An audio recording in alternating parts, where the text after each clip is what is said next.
अस्सलाम वालेकुम students, my name is Mohammad Faaz Saeed and welcome to the calculus 2। Student, आज हम लोग कैलकुलस 2 में डेफिनेट इंटीग्रल के टॉपिक को आगे बढ़ाते हैं और मज़ीद इसमें कुछ क्वेश्चंस करने की जो है वो कोशिश करते हैं। स्टूडेंट, जितना हो सके हम ज़्यादा से ज़्यादा क्वेश्चंस करें। स्टूडेंट, डेफिनेट इंटीग्रल जैसा कि हमने पहले भी बात की है कि डेफिनेट इंटीग्रल क्या है, basically area under the curve हुआ करता है, जिसमें हमने लोअर और अपर लिमिट्स को देखा कि लोअर लिमिट्स क्या होती हैं, अपर लिमिट्स क्या होती हैं। इससे रेलिवेंट स्टूडेंट हमने मज़ीद क्वेश्चंस भी किए और हमने ये भी कहा स्टूडेंट कि डेफिनेट इंटीग्रल में वो तमाम की तमाम टेक्निक्स जो इंटीग्रेशन में हम इससे पहले जो टॉपिक्स में पढ़ चुके हैं वो सब की सब यूज़ होंगी। ठीक है स्टूडेंट, वो टेक्निक्स कौन कौन सी थी उन्हें रिकॉल कर लेते हैं स्टूडेंट। डेफिनेट इंटीग्रल में स्टूडेंट हमारे पास फर्स्ट मेथड जो है वो सब्स्टिट्यूशन मेथड ये यूज़ किया जाएगा, यानी कि किया जाएगा या किया है हमने। दूसरा स्टूडेंट हमारे पास क्या था, बाय पार्ट्स मेथड था स्टूडेंट हमारे पास। तीसरा हमारे पास स्टूडेंट पार्शियल फ्रैक्शन मेथड है, पार्शियल फ्रैक्शन मेथड। और फोर्थ स्टूडेंट इसमें जो डेफिनेट इंटीग्रल में हमें क्वेश्चंस मिलेंगे तो फोर्थ टाइप को हम बोलते हैं स्पेशल टाइप। स्टूडेंट, ये स्पेशल टाइप किस तरह की है? आपको याद होगा कि हमें इस तरह का क्वेश्चन आ गया था अंडर रूट में, जब हमने सब्स्टिट्यूशंस को लेट किया था, put x is equal to a sin theta, put x is equal to a second theta. ठीक है, ये इस तरह के हमारे पास क्वेश्चंस होंगे स्पेशल टाइप में। ठीक है, तो ये टाइप स्पेशल टाइप है। अब यहाँ मोस्टली स्टूडेंट जो मेरा आज डेफिनेट इंटीग्रल पर लेक्चर देने का जो पर्पस है, बेसिकली आपको मैंने अवेयरनेस देनी है कि किस तरह से स्टूडेंट हम क्वेश्चंस को किस मेथड से सॉल्व करेंगे, ये मेरा आज का पर्पस है। तो इसी सिलसिले में स्टूडेंट मैं कुछ क्वेश्चंस लेकर आया हूँ आपके साथ, ताकि मैं आपको बता सकूँ कि कौन सा मेथड किस तरह से यूटिलाइज़ किया जाएगा। स्टूडेंट देखिए, क्वेश्चन नंबर 1 को देखिए हमारे पास यहाँ। तो इस क्वेश्चन को हम किस मेथड से सॉल्व कर सकते हैं? एक तो सिंपल मेथड भी है जो यहाँ मैंने मेंशन नहीं किया, सिंपल इंटीग्रेशन लेना। सिंपल इंटीग्रेशन का स्टूडेंट मतलब क्या होगा कि आपके पास अगर ट्रिग्नोमेट्रिक फंक्शन है, आप उसको कन्वर्ट कर सकते हो किसी दूसरे ट्रिग्नोमेट्रिक फंक्शन में और उसको आप इवेल्यूएट कर सकते हो। ठीक है, तो फर्स्ट क्वेश्चन को देखिए स्टूडेंट। फर्स्ट क्वेश्चन में और सब्स्टिट्यूशन मेथड को देखिए, क्या फर्स्ट क्वेश्चन सब्स्टिट्यूशन मेथड से सॉल्व किया जा सकता है? तो मेरा आंसर है स्टूडेंट नहीं। सब्स्टिट्यूशन मेथड के लिए हमें एटलीस्ट 2 फंक्शंस की ज़रूरत होती है कि एक को आप लेट करते हैं और दूसरा फंक्शन आपका बन जाता है। तो सब्स्टिट्यूशन मेथड कैंसिल हुआ। अगेन आए स्टूडेंट बाय पार्ट्स मेथड पर। बाय पार्ट्स मेथड में भी आपको मालूम है कि एटलीस्ट 2 फंक्शंस की ज़रूरत होती है। क्लियर हो गया। थर्ड मेथड पर आए तो स्टूडेंट पार्शियल फ्रैक्शन। तो पार्शियल फ्रैक्शन में भी आपको क्या है, 2 फंक्शंस की ज़रूरत होती है, क्योंकि नीचे भी फंक्शन होगा और ऊपर भी फंक्शन होगा फ्रैक्शन की फॉर्म में। स्पेशल टाइप पर आए तो हमें अंडर रूट जैसे क्वेश्चंस दिखने को मिलेंगे और कुछ इस नेचर के होंगे। 1/x² + a² अंडर रूट इस तरह से हो सकता है, या 8x की पावर 8 + a की पावर 8 इस तरह के। तो ये 4 के 4 हमारे जो टाइप्स हैं वो यहाँ इस क्वेश्चन पर एप्लीकेबल नहीं है। आपके पास जब भी क्वेश्चन आए स्टूडेंट इंटीग्रेशन का, आपने ये 5 टाइप्स टोटल लिख लेनी है, यानी कि सिंपल टाइप ही आप साथ। फिर उस टाइप को आपने उनके उस क्वेश्चन के साथ कंपेयर करना है कि ये किस मेथड से हमने सॉल्व करना है, क्योंकि समटाइम्स हमें बाय नेम नहीं कहा जाता, हमें जस्ट कहता है इवेल्यूएट द इंटीग्रल। तो हमें किस तरह से सॉल्व करना है, प्रॉब्लम यहाँ पर है। तो इसी प्रॉब्लम को क्लियर करने के लिए मैं आपको आज का लेक्चर दे रहा हूँ। तो अब ये 4 टाइप स्टूडेंट नहीं बन रही, इसका मतलब क्या है? इसका मतलब क्या है स्टूडेंट कि हमें सिंपल मेथड से इसको सॉल्व करना है। क्लियर हो गया स्टूडेंट? आगे बढ़ते हैं स्टूडेंट। तो आगे बढ़ने चलिए पहले क्वेश्चन नंबर 1 सॉल्व कर लेते हैं, फिर हम इसको 1 बाय 1 अपने मेथड के साथ कंपेयर करेंगे और उसको सॉल्व करेंगे। तो हमने कहा कि ये सिंपल मेथड से सॉल्व होगा, लेकिन किस तरह स्टूडेंट?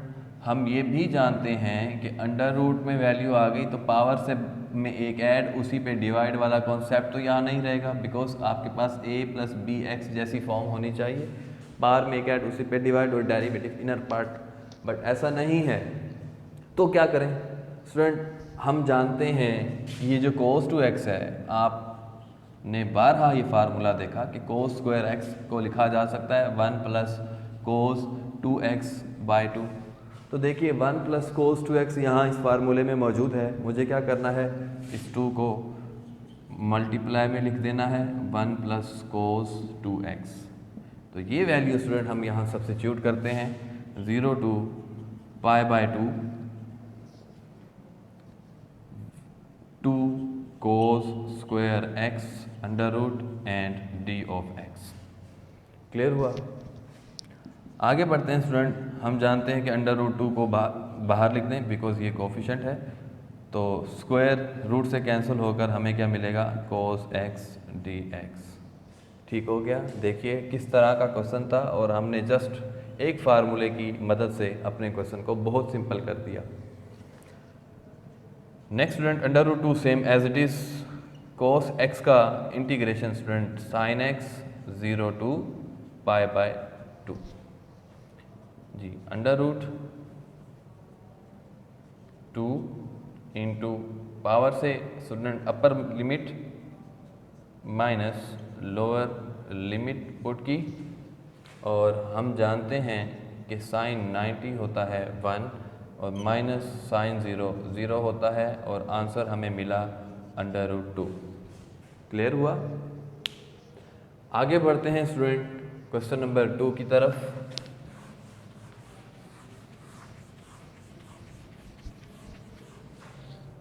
जी, क्वेश्चन नंबर 2 में देखते हैं स्टूडेंट, हमारे पास जो क्वेश्चन है इसको स्टूडेंट मैं इसको थोड़ा सा मॉडिफाई कर देता हूँ। इस क्वेश्चन को मैं इसको लिखता हूँ 10 प्लस साइन थीटा। ये हमारे पास स्टूडेंट क्वेश्चन है, बिकॉज ये और ये सेम हो जाते तो इसीलिए मुझे इसको चेंज करना पड़ा। अब देखते हैं student, first case simple case apply नहीं होगा बिकॉज फ्रैक्शन की फॉर्म है और इसका सिंपल इंटीग्रेशन तो पॉसिबल नहीं है, जिस तरह कि हमने प्रीवियस क्वेश्चन में एक फार्मूले की मदद से सिंपल इंटीग्रेशन ले लिया। अच्छा, नेक्स्ट हमारे पास जो स्टेप था स्टूडेंट, सब्स्टिट्यूशन मेथड। सब्स्टिट्यूशन में क्या करते हैं हम, अच्छा सब्स्टिट्यूशन से पहले आते हैं पार्शियल फ्रैक्शन पर, पार्शियल फ्रैक्शन पार्शलाइज करते हुए। तो पार्शियल फ्रैक्शन भी आप देख सकते हैं कि इस वक्त इसको पार्शलाइज करना पॉसिबल नहीं है। क्यों? क्योंकि पार्शलाइज हमेशा पोलिनोमियल फंक्शन का किया जाता है x की फॉर्म में। तो पोलिनोमियल फंक्शन यहाँ आप देख सकते हैं नहीं है। अच्छा, हो सकता है बन जाए जब हम सब्स्टिट्यूट करें, हो सकता है सब्स्टिट्यूशन से हो जाए। तो फोर्थ पे आते हैं जो कि स्पेशल टाइप का क्वेश्चन था, तो अंडर रूट में ऐसी कोई बात आपको नहीं दिख रही। तो हमारे पास अब इस वक्त दूसरा मेथड बचा सब्स्टिट्यूशन का, जो कि हमने अब तक डेफिनेट इंटीग्रल में यूज़ नहीं किया। सिंपल इंटीग्रेशन के क्वेश्चन में हमने सब्स्टिट्यूशन की। तो अब सब्स्टिट्यूट करते हुए स्टूडेंट यहाँ टेक्निक हमें चाहिए कि आपने क्या लेट करना है और उसकी मदद से क्या बन सकता है। देखिए इस क्वेश्चन को देखिए, 0 to pi by 2 cos theta over 5 plus sine theta into 10 plus sine theta into d theta. Student let किसको किया जाए? नॉर्मली लेट ऊपर वाले फंक्शन को किया जाता है, ज़रूरी नहीं है, लेकिन हम ज़्यादातर जो अपना फोकस रखते हैं वो ऊपर की तरफ रखते हैं। इसी तरह हो सकता है स्टूडेंट इसके अंदर एंगल भी हो, तो एंगल को भी लेट किया जा सकता है, बट इसका एंगल बिल्कुल सिंपल सा है थीटा। अगर लिखा होता theta square, theta cube, whatever, तो मैं उसको भी लेट कर सकता। डिपेंड करता है कि आप लेट करो और उससे आगे क्वेश्चन में कुछ बन जाए जब हम उसका डेरिवेटिव लें, डिफरेंशियल लें। देखिए लेट अगर मैं करूं student, let t is equal to cos theta, इसका डेरिवेटिव डिफरेंशियल लें तो ये t का dt, cos का derivative student minus sine theta and d theta, ये बनेगा। ठीक है स्टूडेंट, तो आप देख सकते हैं स्टूडेंट कि ये जो मैंने लेट किया t को, अब t को जब यहाँ मैं पुट करूँगा, इसके बदले में इसको लेट करने से मुझे और क्या मिला, dt किसके इक्वल है, साइन थीटा डी थीटा, जबकि ऊपर तो कोस थीटा और डी थीटा था। ठीक है, समझ आ रही है? ये मैंने सब्स्टिट्यूशन क्या किया, रॉन्ग की। मैंने आपको ये बताया कि नॉर्मली हम ऊपर वाला ही सब्स्टिट्यूट करते हैं, लेकिन ऐसा हरगिज़ नहीं है कि सिर्फ ऊपर वाला ही किया जाए। हमारे इस केस में हमने t को लेट किया, जब डिफरेंशियल लिया तो कोई और आगे फंक्शन बनना चाहिए था। फंक्शन आप देख सकते हैं बन तो रहा है, बट उसके साथ डी थीटा है, ये तो ऊपर डी थीटा है, तो ये तो सेम नहीं आया। इसका मतलब है हमें सब्स्टिट्यूशन गलत देखी है। अब क्या करें, लेट करते हैं t is equal to sine theta को, इसका भी डिफरेंशियल लेते हैं, d t into sine theta का derivative cos theta d theta. अब गौर से देखिए स्टूडेंट, यहाँ t पुट होगा, यहाँ भी t पुट होगा, और इस t को जब हमने लेट किया और जब हमने उसका डिफरेंशियल लिया तो देखिए ऊपर वाला भी बन चुका है। तो ये सब्स्टिट्यूशन हमारी एक्यूरेट है। बात समझ में आ रही है? अब आपने इससे पहले डेफिनेट इंटीग्रल से पहले स्टूडेंट जस्ट सिंपल क्वेश्चंस किए थे। अब यहाँ तो लिमिट्स भी मौजूद हैं। जब हम सब्स्टिट्यूट करते हैं तो हम ये कहते हैं कि एक वेरिएबल को हम एक और वेरिएबल में लेकर जा रहे हैं। थीटा से हम t में आ चुके हैं, यहाँ भी t, यहाँ पे भी t, और ये cos थीटा और d थीटा की जगह पर dt आएगा। तो क्वेश्चन सारा चेंज हुआ, तो लेकिन ये जो वैल्यूज़ थी वो तो चेंज हुई, लेकिन इसकी लिमिट्स अभी भी x थीटा में है वहाँ ऊपर, क्योंकि पूरा का पूरा क्वेश्चन थीटा में है। बट हम t में कर चुके हैं, लेकिन लिमिट्स अभी भी थीटा में मौजूद हैं। तो हमने कहा कि ओवरऑल क्वेश्चन को t में लेके जाना है। तो t में तो स्टूडेंट ये कन्वर्ट हुआ, लेकिन अब इसकी लिमिट्स भी हम चेंज करेंगे। अब लिमिट्स चेंज करने के लिए ज़रा गौर से सुनिएगा मैं क्या बोल रहा हूँ। हमने स्टूडेंट लेट क्या किया, ये चीज़ लेट की। जो चीज़ आपने लेट करनी है और उसी में ही हमने लिमिट्स को चेंज करना होगा, उसी फंक्शन में जो आपने लेट किया हुआ है। जैसे देखिए ये दोनों थीटा के इक्वल है ना, theta is equal to 0, theta is equal to π/2, because पूरा का पूरा क्वेश्चन क्या है, थीटा में है। अब हम क्या कहते हैं कि four theta is equal to 0, पहला केस लेते हैं, थीटा 0 के इक्वल है। अब ये उठाकर स्टूडेंट इस लेट की हुई चीज़ में थीटा को आंसर पुट कर दो, यानी कि t is equal to sine, ये है थीटा, ये थीटा है, और ये साइन 0। ठीक है, साइन 0 कैलकुलेटर में आएगा 0। अब देखिए ये t इज इक्वल टू 0 आ गया, यानी कि इन फ्यूचर हमने थीटा की जगह पर t इज इक्वल टू 0 यहाँ पुट करना है। वो खुद 0 है तो कोई बात नहीं, हमारा भी 0 आया। ज़रूरी नहीं है हर बार कि वो 0 हो और हमारा भी 0 है, ऐसा नहीं होगा। अब एक आपने लोअर लिमिट चेंज कर दी, अब अपर लिमिट की बात करेंगे।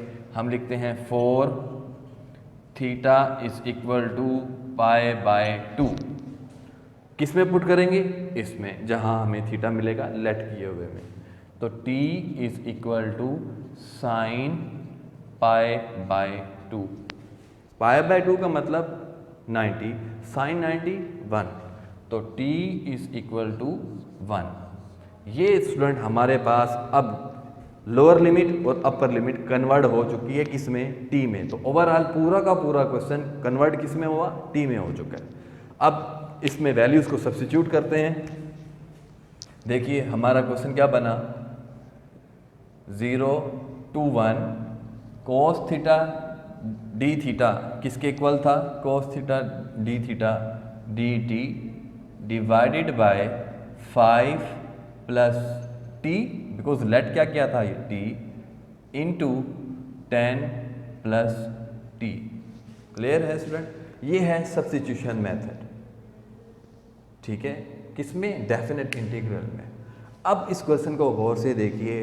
अब ये क्वेश्चन आपको किस क्वेश्चन की याद दिला रहा है, किस टेक्निक की याद दिला रहा है? जी हाँ, पार्शियल फ्रैक्शन की। ठीक है, अगर तो ये अकेला होता, लेट्स सपोज ये फंक्शन ना होता, ठीक है, तो ये एक्सप्रेशन कुछ इस तरह से बनता, फिर नीचे फंक्शन और उसका डेरिवेटिव था जिसका आंसर था log ऑफ 5 + t। बड़ा आसान सा था, बट ऐसा नहीं है। आपके पास लीनियर फैक्टर्स प्रोडक्ट की फॉर्म में है डिनोमिनेटर में, इसका मतलब है हमें क्या करना है, पार्शलाइज करना है। तो पार्शलाइज करते हैं स्टूडेंट इसको। कंसीडर 1/, ठीक है, आप इसको इक्वेशन नंबर स्टार का नाम देते हैं, 1/5 + t into 10 + t is equal to a/5 + t plus b/10 + t। ठीक हो गया स्टूडेंट, ये आपकी इक्वेशन नंबर 1 बनी। मल्टीप्लाई कर देना है इसको बोथ साइड्स। स्टूडेंट मैं डायरेक्ट लिख रहा हूँ, 1 is equal to a into 10 + t plus b into 5 + t। This is our equation number 2। तो यहाँ से t का आंसर किसके इक्वल रखना है, 0 के रखकर हमने आंसर निकालना है। मैंने कहा t is equal to -5, put in equation 2 में सब्स्टिट्यूट किया स्टूडेंट, -5 यहाँ रखा, कंप्लीट 0 यहाँ रखेंगे, a is equal to 1 is equal to a 10 - 5 and 1/5 is equal to a। ठीक हो गया, 5 मल्टीप्लाई में है, डिवाइड में आ गया। सिमिलरली हमें क्या करना है, पुट करना है t इज इक्वल टू -10 को इक्वेशन नंबर 2 में। तो ये स्टूडेंट मुझे रेस करना है ये एरिया। ये क्लियर है आप लोगों को?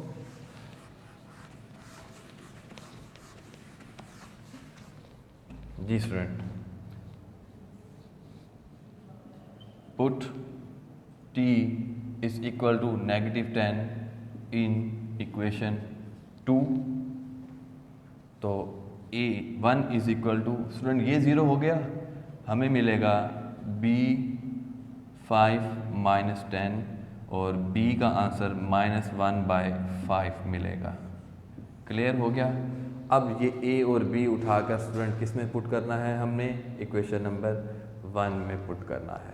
तो इक्वेशन 1 बिकम, इक्वेशन 1 क्या बनी student, 1/5 + t into 10 + t, 10 + t is equal to what is a is 1/5 divided by 5 + t plus b student हमारे पास -1/5 है, तो मैं इसको डायरेक्ट लिख दूँ, प्लस माइनस -1/5 इंटू 10 + t।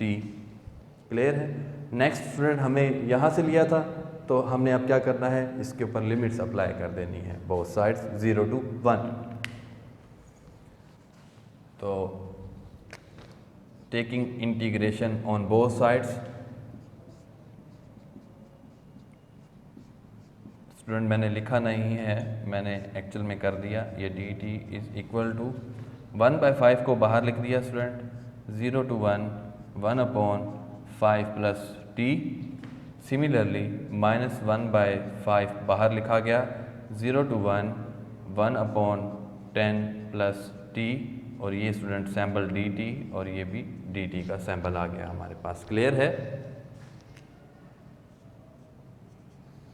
आगे बढ़ते हैं student.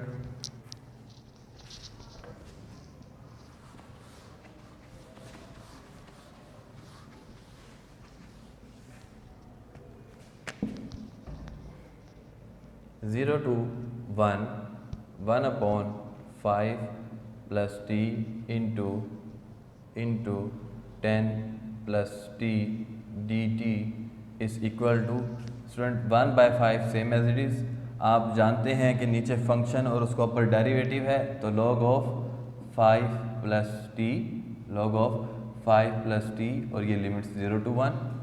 Similarly -1/5 log of 5 log of 10 plus t और ये लिमिट्स 0 to 1। जी स्टूडेंट, हमें मिला log 6 माइनस log 0 पुट किया स्टूडेंट इसमें, तो log 5 ये ब्रैकेट क्लोज, फिर -1/5 log 11 माइनस log 10। तो स्टूडेंट फाइनल आंसर की तरफ बढ़ेंगे। 1/5 हमारे पास कॉमन रहेगा, log 6 minus log 5 minus into minus minus log 11 minus into minus plus log 10। अब स्टूडेंट आप सारी इनकी वैल्यूज़ को काउंट कीजिए, log 6 log 5, इस एक्सप्रेशन को और डिवाइडेड बाय 2 कर दीजिए, तो उसके बाद यहाँ हमारा फाइनल आंसर आ जाएगा इस particular type of definite integral का।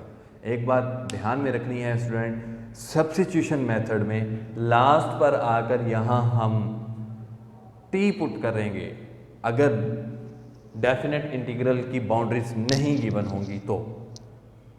बात समझ में आ रही है? क्योंकि डेफिनेट इंटीग्रल हमें एक न्यूमेरिकल वैल्यू मांगता है, तो हम यहाँ पर क्या करेंगे, डायरेक्ट इसकी वैल्यूज़ को यहाँ पर सब्स्टिट्यूट करेंगे।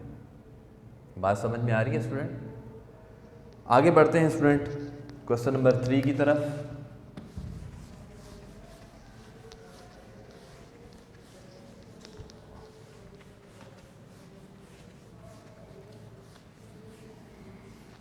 क्वेश्चन नंबर 3 है हमारे पास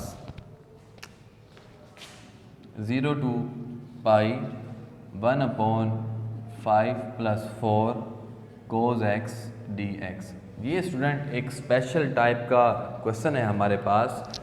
स्टूडेंट आपको ये बता दूं कि अगर हमारे पास कुछ क्वेश्चन इस तरह से हो, a + b sin x, इसी तरह से हमारे पास क्वेश्चन हो सकता है a + b cos x इस फॉर्मेट का, और इसी तरह से हो सकता है a sin x + b cos x। तो आपने sin x का यानी कि जो सब्स्टिट्यूशन आपने पुट करनी है, put sin x is equal to put sin x is equal to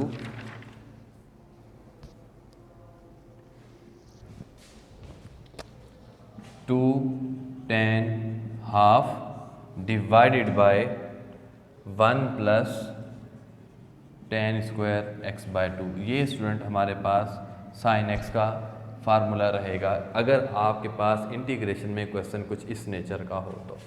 इसी तरह से स्टूडेंट cos x के लिए हम क्या करेंगे, 1 - tan square x/2 divided by 1 + tan square x/2। Student ये हमने सब्स्टिट्यूशन करनी होगी अगर इन तीनों फॉर्मेट में से कोई एक क्वेश्चन भी इसी तरह का आ गया तो स्टूडेंट ये मैंने स्टार्ट में कहा कि ये और ये एक जैसे हैं, ऐसा नहीं था। मेरा कहने का पर्पस कुछ और था कि बेसिकली एक ही नेचर के क्वेश्चन थे, ट्रिग्नोमेट्रिक और फंक्शन डिवीजन की फॉर्म में था। कहीं आप ये मत समझ बैठिएगा कि सर ने कहा था कि ये दोनों क्वेश्चंस एक ही नेचर के हैं, तो ऐसा नहीं था। हाँ, जब मैंने इस तरफ इस अकेले को लिखा था वो एक नेचर के थे, ठीक है, एक ही तरह के थे। तो स्टूडेंट यहाँ देखिए, अब इस क्वेश्चन को सॉल्व करते हैं। cos x किसके इक्वल है स्टूडेंट, 1 - tan स्क्वायर ½ तो 0 to पाई 1/5 + 4 1 - tan स्क्वायर ½ ठीक हो गया। इसको थोड़ा बड़ा कर लेंगे, डिवाइडेड बाय 1 + tan स्क्वायर ½। जी स्टूडेंट एलसीएम है, ये एलसीएम लेंगे, देखिए ये इससे मल्टीप्लाई करेगा यानी कि 0 to पाई 5 × 1 + tan स्क्वायर ½ ठीक है, tan square ½ plus 4 × 1 - tan square ½ angle. और ये आप जानते हैं स्टूडेंट डबल फ्रैक्शन है, तो नीचे से ऊपर चला जाए तो मैं इसको डायरेक्ट लिख सकता हूँ 1 + tan स्क्वायर ½ और क्वेश्चन हमारे पास dx में मौजूद है स्टूडेंट, ये dx क्लियर है। सब्स्टिट्यूशन क्लियर है, मतलब हमने क्या पुट करना है जब इस फॉर्मेट के क्वेश्चंस आए। तो आगे बढ़ते हैं स्टूडेंट। 1 + 10 स्क्वायर हाफ क्या बनेगा student, secant square half, 0 to pi secant square half divided by 5 + 5 10 square half. आगे बढ़ते हैं, +4 -4 10 स्क्वायर हाफ एंगल, और ये स्टूडेंट dx क्लियर है स्टूडेंट। ये देखिए तो 5 + 4 क्या होगा 9, 5 10 स्क्वायर हाफ -4 10 स्क्वायर हाफ क्या बना स्टूडेंट, 10 स्क्वायर हाफ बना। तो 0 to pi is equal to secant square half divided by 9 + 10 square half and dx clear है स्टूडेंट। आगे बढ़ते हैं student. 0 to pi secant square by 2 divided by, इसको student लिखा जा सकता है, बल्कि काम करते हैं जी, सब्स्टिट्यूशन लेट कर लेते हैं स्टूडेंट। यहाँ देखिए, यहाँ हम सब्स्टिट्यूट करेंगे, अभी हमने जस्ट फार्मूला लगाया। अब अगेन देखिए सब्स्टिट्यूट किसको करेंगे हम, लेट करते हैं, let t is equal to 10 half, ठीक है, 10x/2। तो डेरिवेटिव इसका लेंगे, हमें क्या मिलेगा, dt is equal to student secant 10x का डेरिवेटिव सीकेंट स्क्वायर x, और आगे एंगल का अगेन लेंगे तो 1/2, उसको मैं इस तरह से लिखूंगा, और ये dx ठीक हो गया स्टूडेंट। तो देखिए सीकेंट स्क्वायर x/2 ये मौजूद है, तो यहाँ हम 2 dt is equal to secant square x/2 dx लिख सकते हैं। तो हमारा ये क्वेश्चन स्टूडेंट अभी भी कंप्लीट नहीं हुआ, बिकॉज ये हमने लेट किया था, अब लिमिट्स भी चेंज करनी है। तो देखिए 4 x इज इक्वल टू 0, जब x 0 था तो हमने यहाँ x को 0 पुट किया स्टूडेंट, 0/समथिंग स्टूडेंट क्या बना 0, ठीक है। तो हम इसको लिखेंगे t is equal to 10 0/2, t is equal to 10 0, और स्टूडेंट 10 0 कहाँ हुआ करता है, 0 पर।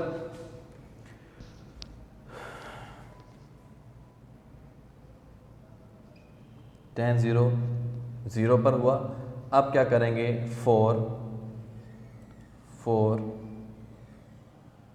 x इज इक्वल टू पाई के लिए लेंगे स्टूडेंट, तो यहाँ पाई पुट करेंगे। पाई का मतलब क्या है स्टूडेंट, 180 डिवाइडेड बाई 2 क्या होगा 90, और 10 90 इन्फिनिटी हुआ करता है। तो मैं स्टूडेंट डायरेक्ट लिख दूँ t is equal to infinity. तो हमारा जो क्वेश्चन बना वो क्या बना स्टूडेंट,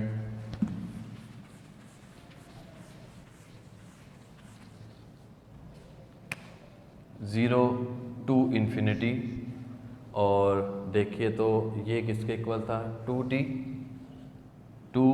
dt डिवाइडेड बाय 3 को लिखा 9 को लिखा जा सकता है स्टूडेंट 3 का स्क्वायर, प्लस 10 को क्या लेट किया था स्टूडेंट, t लेट किया था, और ये t स्क्वायर हो गया बिकॉज स्क्वायर मौजूद था। तो अब क्लियर आपको नज़र आ रहा है कि 2 को बाहर लिखें, 0 to इन्फिनिटी लिखें, dt over 3 square plus t square. Formula student 1/a tan inverse x/a था, लेकिन हमारे इस केस में क्या रहेगा, 1/a tan inverse x student t है हमारे पास ओवर a, ठीक है, और 0 to इन्फिनिटी। जी स्टूडेंट, इसको मैं इस तरह से लिख देता हूँ, 2/3 को बाहर लिखा student, upper minus lower limit, ये अपर लिमिट माइनस ये लोअर लिमिट पुट की गई। जी student 0/3 tan inverse student infinity over something answer होता है इन्फिनिटी, माइनस 0/समथिंग आंसर क्या होगा 0 होगा, ठीक हो गया। और tan इनवर्स इन्फिनिटी स्टूडेंट कहाँ पर होगा? 90 पर। 90 का मतलब क्या है? π/2 स्टूडेंट, ये 0 हो गया, tan इनवर्स 0 0। आप ये लोग आप साइंटिफिक कैलकुलेटर से ये कैलकुलेट कर सकते हैं इजीली। तो ये 2 से कैंसिल स्टूडेंट, हमें आंसर मिला π/3। ये था हमारा आंसर इस क्वेश्चन का। क्लियर है स्टूडेंट? समझ आ रही है? हम जिस तरह से डेफिनेट इंटीग्रल, वैसे तो बहुत कॉन्सेप्ट्स हैं, बहुत से ऐसे क्वेश्चंस हैं, बट हम अपनी लिमिट में रहकर ही काम कर रहे हैं डेफिनेट इंटीग्रल पर, कि कहाँ तक हमें किस तरह के क्वेश्चंस हमें जो हैं वो करने के लिए आ सकते हैं एग्ज़ाम्स में। ठीक है, तो हम उस तरह की उसी रेंज में रहते हुए क्वेश्चंस को ले रहे हैं। तो ये एक स्पेशल टाइप थी। ठीक है, a plus b cos x हो सकता है, a plus b sine x हो सकता है, या a cos x plus b cos x, इस टाइप के क्वेश्चंस हो तो आपने उसका साइन एक्स का और कोस एक्स का क्या फार्मूला सब्स्टिट्यूट करना है। क्लियर हुआ? और यहाँ पर भी आप देख सकते हैं, ये आपको मैंने निशानी भी बताई कि हमारे पास ये किस तरह का क्वेश्चन था, सब्स्टिट्यूशन मेथड था, और किस तरह से हमने इसको यूटिलाइज़ किया। नेक्स्ट आ जाते हैं स्टूडेंट मोड पर। हमने मोड का क्वेश्चन एक किया था, लेकिन मुझे लगा कि आपको एक बार अगेन मोड के कॉन्सेप्ट को समझाना ज़रूरी है। तो मोड को देखिए स्टूडेंट, यहाँ हमारे पास मोड फंक्शन है। आप जानते हैं कि मोड हमेशा दो आंसर्स दिया करता है, एक प्लस में और एक माइनस में। ठीक है, तो ये क्वेश्चन है 0 to 1 5x - 3 dx। क्लियर है स्टूडेंट? तो बढ़ते हैं स्टूडेंट, ये देखिए, अब इससे पहले का जो हमने मोड का क्वेश्चन किया था, मुझे लिमिट्स याद नहीं है, बट मेरे ख्याल में 0 to 3 लिमिट्स थी, और हमने उसको ब्रेक किया था 0 से 1 और 1 से 3 की तरफ। वो एक्चुअल में किस तरह से ब्रेक किया था, इस क्वेश्चन के थ्रू आप वो क्वेश्चन भी ज़्यादा अच्छे से समझ पाएंगे। स्टूडेंट, मुझे क्या करना है, ये हमारे पास है फंक्शन 5x - 3। अब मैं इसको 2 इक्वल पार्ट्स में ब्रेक करना चाहता हूँ, यानी कि इक्वल पार्ट्स में ब्रेक कैसे करूँगा। आप ये सोच रहे होंगे कि 0 से 0.5 फिर 0.5 से 1, ऐसा नहीं है। देखिए, इसको स्टूडेंट x को मुझे क्या पुट करना है इस फंक्शन में, x को क्या पुट करना है इस फंक्शन में कि आंसर 0 बन सके।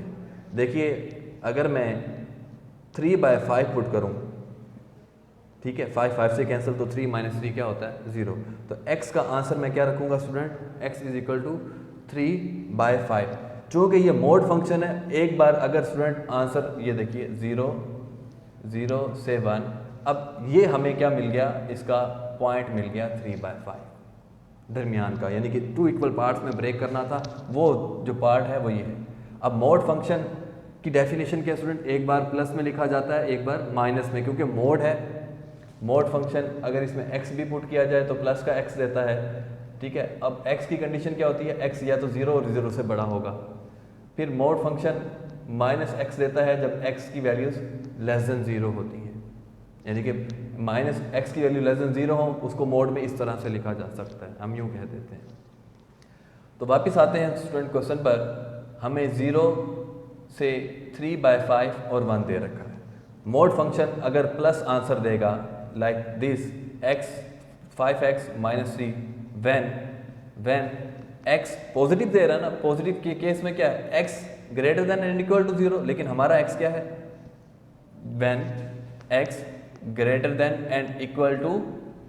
3/5, यानी कि 3/5 से आगे तक का जो एरिया है वो फंक्शन ये रहेगा, क्योंकि हमने फंक्शंस को 2 टाइम लिखना है, और कौन सी लिमिट किस फंक्शन के साथ लिखनी है हम वो बेसिकली डिसाइड कर रहे हैं। इसी तरह से ये आंसर देगा 5x - 3, माइनस में आंसर देगा स्टूडेंट कब? जब हम x को < 3/5 रखेंगे। < 3/5 का मतलब क्या है? 0 से 3/5 की लिमिट जब हम लेंगे तो ये फंक्शन यूज़ करेंगे, और जब 3/5 से 1 तक की जो हम लिमिट लेंगे तो उसके लिए ये पॉजिटिव फंक्शन को यूज़ करेंगे। ये था स्टूडेंट एक कॉन्सेप्ट। तो देखिए, इस फंक्शन को हम लिख सकते हैं 0 से, ठीक है, पहले आप नेगेटिव का लिखते हैं तो नेगेटिव का लिख लें, 0 से 3/5 - 5x - 3 dx, सिमिलरली प्लस 3/5 से ग्रेटर देन, तो 3/5 से कहाँ तक की लिमिट है स्टूडेंट? 1 तक की है। तो और इसके लिए हमें प्लस का फंक्शन लेना है। क्लियर है स्टूडेंट? अब इसको सिंप्लीफाई करेंगे जिस तरह से सिंपल किया जाता है। तो ये हमारे पास स्टूडेंट रहेगा माइनस, इंटीग्रेशन डायरेक्ट ले रहा हूँ स्टूडेंट, माइनस वैसे का वैसा 5 पावर में एक ऐड उसी पे डिवाइड हो गया -3x, ठीक हो गया। ये स्क्वायर ब्रैकेट स्टूडेंट 0 to 3/5। फिर इसी तरह से प्लस, अगेन इसका इंटीग्रेशन लेंगे, प्लस फंक्शन में है 5x²/2 -3x, और ये स्टूडेंट हमारे पास 3/5 से 1 तक की लिमिट। अब student upper minus lower limit को सब्स्टिट्यूट करेंगे, minus same as it is बाहर रहा, तो ये 5/2 सेम। अपर लिमिट स्टूडेंट हमारे पास है 3/5 का स्क्वायर डिवाइडेड बाय 2 माइनस, आप स्टूडेंट चाहें तो थोड़ा इसको सिंप्लीफाई भी करके कर सकते हैं। ये मेरा जो 2 था स्टूडेंट ये रहा 5/2, और इसको हम इस तरह से लिखते हैं 3/5 का square. This is upper limit minus, अभी कंटिन्यू है, ये अपर लिमिट हुई स्टूडेंट, ठीक है, ये अपर लिमिट हुई, माइनस लोअर लिमिट, तो लोअर लिमिट स्टूडेंट की कंप्लीट सारी ज़ीरो हो जाएगी, ठीक है ना, क्योंकि ये ज़ीरो यहाँ पर भी ज़ीरो, तो ये कंप्लीट हुआ। फिर प्लस का sign, again upper limit minus lower limit student, तो ये 5/2 सेम, 1 का square -3 × 1 upper limit, minus lower limit, तो 5/2 × 3/5 का स्क्वायर, ठीक है। Upper limit minus lower limit, ये स्टूडेंट यहाँ बड़ा साइन आएगा, तो यहाँ पर भी हम क्या करेंगे 3 × 3/5। ये स्टूडेंट इसको कैलकुलेटर पर आप सॉल्व कीजिए, और ये हमारा इस इंटीग्रल का फाइनल आंसर होगा। क्लियर है स्टूडेंट? होपफुली आपको आज का लेक्चर समझ में आया होगा। आज हमने डेफिनेट इंटीग्रल के कुछ पर्टिकुलर टाइप के क्वेश्चंस किए, ठीक है, और इंशाल्लाह नेक्स्ट लेक्चर में मुलाकात करते हैं अगले टॉपिक पर। इजाज़त दीजिए, अल्लाह हाफिज़।